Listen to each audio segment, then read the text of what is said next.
Alright guys, welcome back to Construction Business TV in the Idaho Falls, East Idaho area. This is episode 5 of the Idaho Falls Auditorium District, and I'm joined here today with Rob Spear, Executive Director of the Idaho Falls Auditorium District, and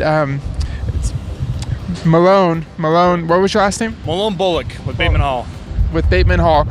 We're at a point right now where I can't even fit our project in the frame of the camera anymore. I need a selfie stick that goes another 2 yards at least to be able to fit this thing in the frame. We've been seeing a ton of progress within the last 30 days. What can you tell me about that? Well, you're right, Tyson. A lot has happened since we did the last episode. Obviously, all the walls, tilt panels are now up. They are starting a lot of the steel inside as they progress with. And so the next critical path items are to start getting some of the lower roofing on. We'll get an idea what that looks like when we get inside here, and then get that second floor level poured. So the second floor level where all the premium seats are, the suites, very critical we get that poured because that's part of the structural integrity of the whole tilt panel process. So Malone, what can you tell us any more about that? So with that, so you can look behind me here, last time you saw all this white on the building, it's starting to come off. That white, it was just a liner to hold the bricks before those panels. So we see a gentleman behind us in the lift that's getting ready to take that off. So you can see the brick color of this building. So it's not going to be white for much longer. So I know it was probably episode 3 was the first time that we actually came out on site and we walked through the process of getting these walls put up, and we talked about the brick liners. This is the part where the brick liners come off. Correct. So that was one process. You can actually see a lot of steel behind us in this front opening. So right behind us is actually going to be the main entrance to this building. So one of the questions I think you mentioned, Rob, if you've been asking, is why is there no tilt panels right here? So this area on the entrance is actually going to get framed in with metal stud framing. Then it's going to get brick overfilled that to match the rest of the tilt panels. So this will be a good entrance to look. This will be a lot of growth right here to see going right into Sacred Landing. Very cool. I was telling Rob earlier before we started the video, driving by here probably 2 weeks ago and seeing the massive progress that we're seeing. In the last episode you saw, we had just a few of these walls up, and now it's almost completely enclosed. I was starting to think we almost need to do these videos more often, but it's amazing to see the progress that you guys are starting to achieve here on this project. Well, we've been somewhat fortunate with weather too. I mean, we have our fingers crossed, and I know our tilt panel guys did a nice job of getting the rest of the walls up, and our steel erector's been awesome, and working right behind that tilt panel process. And again, credit to our contractor Bateman Hall, making sure that sequencing is right, and it's somewhat of a confusing, complex sequencing plan that is going to continue to evolve as we move forward. As I was talking to Malone earlier and mentioned that before the trusses go across that roof, it's important to get that second floor poured, and then we would get the trusses across the roof to start decking it in. That's going to be another milestone for us for sure. And so we hope that we get a little cooperation with the weather, but on the other hand, we know that we do need moisture in this country. Absolutely. And I agree that the weather's been a little bit on your side this year. I've growing up in East Idaho area, I have memories as a child of trick-or-treating in the snow. Like in October, you pretty much have the only option of going as an Eskimo for Halloween. So I think we've been fortunate so far as this project is concerned. Yeah, one other thing I'd like to mention, I get this question a lot, is people drive by and they see some discoloration on the bricks, and some of the bricks may look like discolored, but that's really the wax that's still on those bricks, because a wax coating those bricks had to be waxed in order for that liner to be peeled off. So once we get warmer weather, probably in the spring, Malone, I'm sure that they'll power wash that, and we'll get rid of a lot of that discoloration, especially on the bricks and even within the concrete. I think probably I would imagine the umbrella answer that you could give anybody who may have some questions about some of your processes is basically that this is not you guys' first rodeo doing a project like this. You know how the process works, you know what you're doing. Well, that's the beauty of having Bateman Hall involved. I mean, they've done a lot of these. They've done a lot of tilt-up panel work, so they're the expert. I'm certainly not. I mean, it's been a pleasure to be involved in the project from representing the owner, but all the credit goes to Bateman Hall Hogan. It's been a team effort on this project, a lot of coordination, but we've tried to keep everybody involved. And like Rob was saying, the building needs to get a good wash on it to get the wax off and get some of that coloring off. But the building is coming to color. come to life, and you'll see a lot more coming. So, Well, how about we get a closer look at some of this stuff? Tyson, another one of the questions we get sometimes is, what's going to go between the tilt-up panels? So you can see right here, there's a space between the tilt-up panel, all the tilt-up panels, and I know Malone has a great answer for that, as well as what goes underneath these panels, because these panels are set up. So there are two processes that Malone will talk about here. So the first one that Rob was talking about, like between each of these panels, we have a joint here. So we had to kind of do this, kind of minimize the size of these panels. And to fill this in, if you look down back here is what we call a backer rod, which is kind of like a really thick foam that goes in first. Then we come back with what we call an expansion joint sealer that will come get caulked up and fill that in. That'll be on both sides of this joint, outside the building and inside. Then on the bottom here, you can still see the tilt panel sitting up a little bit above the foundation. We have to come back and we have to pour a grout bed, which is kind of like a grout mixture of concrete that will flow underneath all those panels on both sides of it, and that will cure and set that panel to place and make it solid. So that panel won't move or anything like that. So you can see this discoloration in the concrete, but just by scrubbing this off here, you're going to be able to see how this wax surface will come off eventually and really create a nice look. So Tyson, here's a great shot I think you're capturing here. This is a really good view of the actual brick that's throughout this facility, and gives you, the viewer, a great feel for what the finished product is going to look like from the exterior.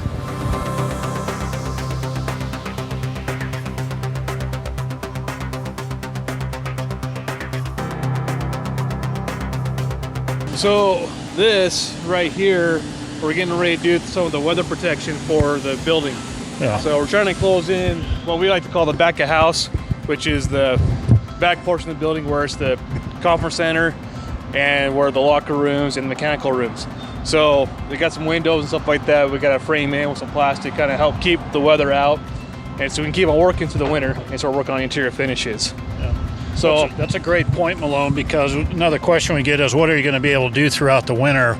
Well, the back of the house, the roofing is all on, the decking is all on. Matter of fact, the roofer is going to start Monday.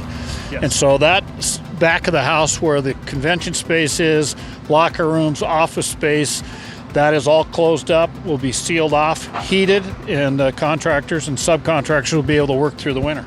Yeah. That was our plan. But back here again, you can see we got some of the foundation exposed. So back here we have to do some water barrier so you don't get any moisture on the foundation that comes through. So that's what that black is right there. So it helps eliminate moisture getting in and seeping into the building.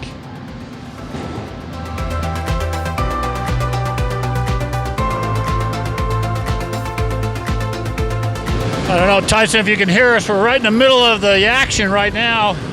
We're right at the entryway of the convention space. And again, Malone, this convention space doesn't have the tilt-up walls, but it is going to be steel framing with the brick veneer, correct? Correct. So yeah, it'll be steel framing with brick veneer to match the outside of the building as well, the tilt panels. So like I said, this is the main entrance coming into this convention center behind us. So it is quite a large space. So this is where a lot of work's happening, and this is where we're kind of working throughout the winter once we get this thing closed. Yeah, that's a great point. This is actually, you can see the decking on. Got this back in, starting to get sealed up with the windows and the plastic here so we can heat it in, so work can continue throughout the winter. So Malone, let's walk through here, and I know they've actually gotten a head start on the back of the house here doing some of the internal work. So let's walk through and take a look at what they're doing. Yeah, let's go through it. So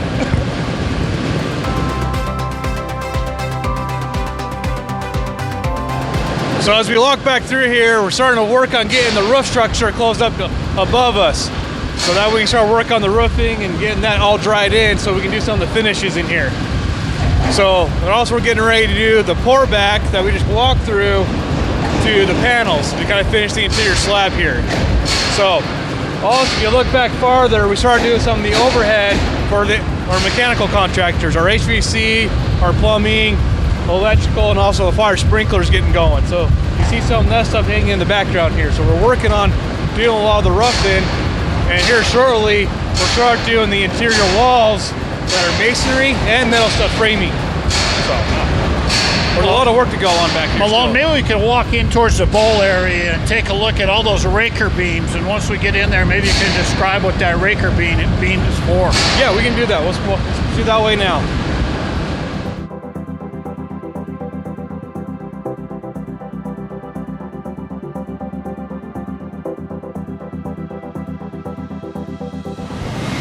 So here we are, Malone. We're right in it. These huge beams here are called raker beams, and tell us what those are for. So these raker beams back here are going to be for the precast for the stadium riser system, where all the seats for everybody to come and watch the events will rest upon, and the seats will be mounted to. So you can see it goes around this whole bowl area right behind us.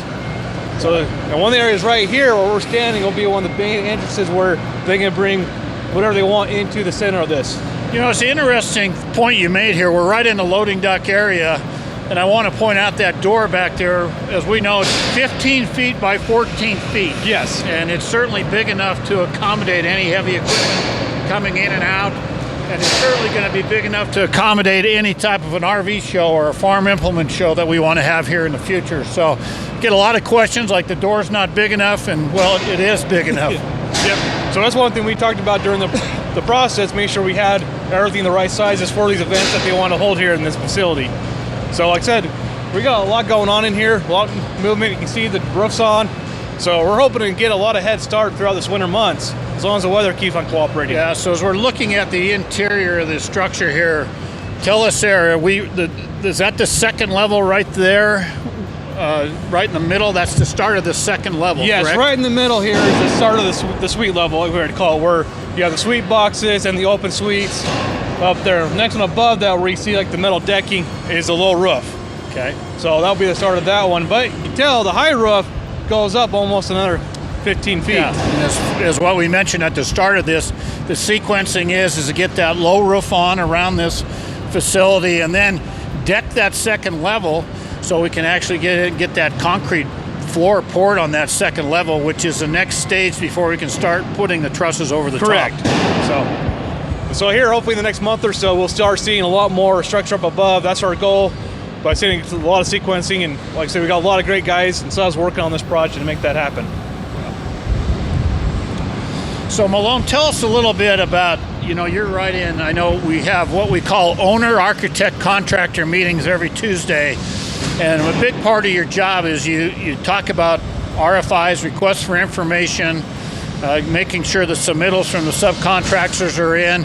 So tell the viewers a little bit about some of the supply chain issues you've faced so far with this project. So with this on the supply chains, like we said, we do the submittals, which is the information that our subcontractors give us that we submit to the design team to make sure we're meeting the base of the design that they built this building for. So once those get approved, we do those back out to our subcontractors and they start ordering their material. So some of the issues that they inform me that they're having is there's been an extended long lead times on material on this project, which has kind of set us back here and there a little bit. But now we're facing that some of their suppliers are not willing to provide the material for this project. So now we have to go back and find an alternate material that will meet the basic design and get approval. So that, we haven't seen a major delay yet on that, but a lot of it is just lead times of material is extremely increased. We talk in construction terms a lot, and we talk about decking. So right here is what we're talking about, the decking. This is the decking that goes on, and Malone, this is the first layer, and then the roofers are going to come in after that, correct? Correct. So before we were allowed anybody up here on the decking, we had to get it certified by the third party, make sure it was safe, and we had to put safety guy wires around the building, make sure no one falls off. So we're in a safe spot right here. So part of the decking, this has to go down first before the roofer starts, but then he has to kind of put his layer of insulation on top of this. And then they put their membrane. So there's quite a bit of work still to be done up here. As you look, we started to work on doing the mechanical pads for the RT units for this back of house area. So there's still quite a bit of work up here to get done, but we're moving forward, as you can see, as weather permitting. Yep. But you look back, you can actually see kind of the bowl shape taking place behind us. So it's kind of a nice view coming up here and looking at this. And as you come a little closer right here, this is actually the suite level where the upper offices are going to be. And the conference center side right here, so start seeing it start taking shape and moving forward. So it's kind of exciting to get to this point and to keep on getting more forward. It'll be great. It really is starting to take shape, and you can really get a good feel for what this thing is going to look like once it gets fully constructed. Yep. You know, Tyson, I love this view here on this second level because this is the exact view that our suite holders and our loge box holders will have when they come to an event here, as well as some of the individual seating that's available in those certain loge areas in the corners. So great vantage point, a great place to view a hockey game or a concert or any kind of activity that we're going to have in this facility. Yeah. Part of the things that's up here, if you look at the plans, they actually have other concession stands up top. One of the corners up here actually has, I think they call it a bar, actually. They do. So I think those who are actually going to sit up on the upper level have great amenities available to them as well. Okay, guys, well, this has definitely been probably the most exciting episode of the auditorium series that we've had so far. We're starting to see a lot of really awesome things come together.